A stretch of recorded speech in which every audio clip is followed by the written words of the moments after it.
Bonsoir Yannick Jadot. Bonsoir. Le président de la République a décidé, il veut envoyer à Bruxelles, à la Commission européenne, Sylvie Goulard. Elle avait quitté le gouvernement en 2017 sur l'affaire des emplois présumés fictifs du MoDem, les assistants parlementaires européens qui auraient été employés par le MoDem avec l'argent du Parlement européen. Il faut préciser d'emblée que personne n'est mis en examen.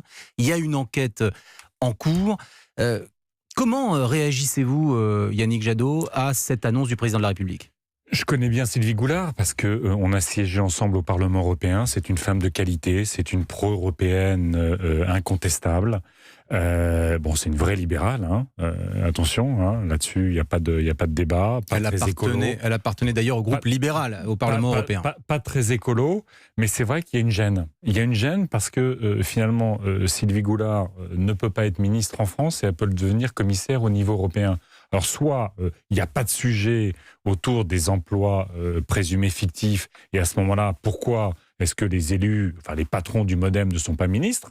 Soit il y a un sujet, et ça pourrait remettre en cause la crédibilité de la France au niveau européen. Parce qu'imaginez que la justice finisse par se faire son travail, et on a un problème sur ces enquêtes-là. Pourquoi la justice ne va pas plus vite ?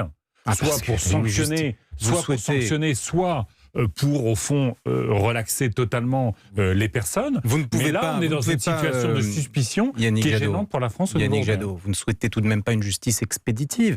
Si on prend le cas de l'affaire Fillon, il a fini par être renvoyé. Ça a pris énormément de temps. Oui.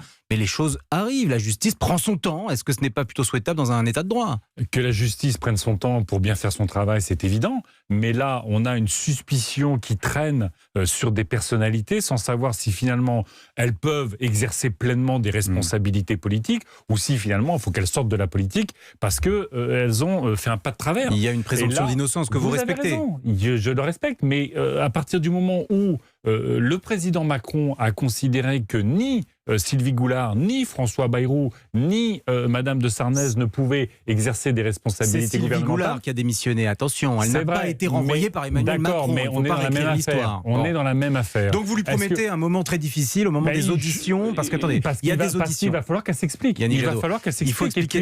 Il faut expliquer à nos auditeurs. On ne devient pas commissaire européen comme cela. Ah non, c'est pas comme des ministres. On passe devant des parlementaires dans les commissions ad hoc qui auditionne les candidats et ça peut parfois être un peu rude. Vous lui promettez un moment difficile ? Écoutez, on verra ce que feront les parlementaires européens. Certainement, de toute façon, ils vont l'interroger sur ce sujet-là et il va falloir qu'elle s'explique. Mais au-delà de ça, le président Macron ne cesse de vouloir démontrer qu'il reprend un virage écolo.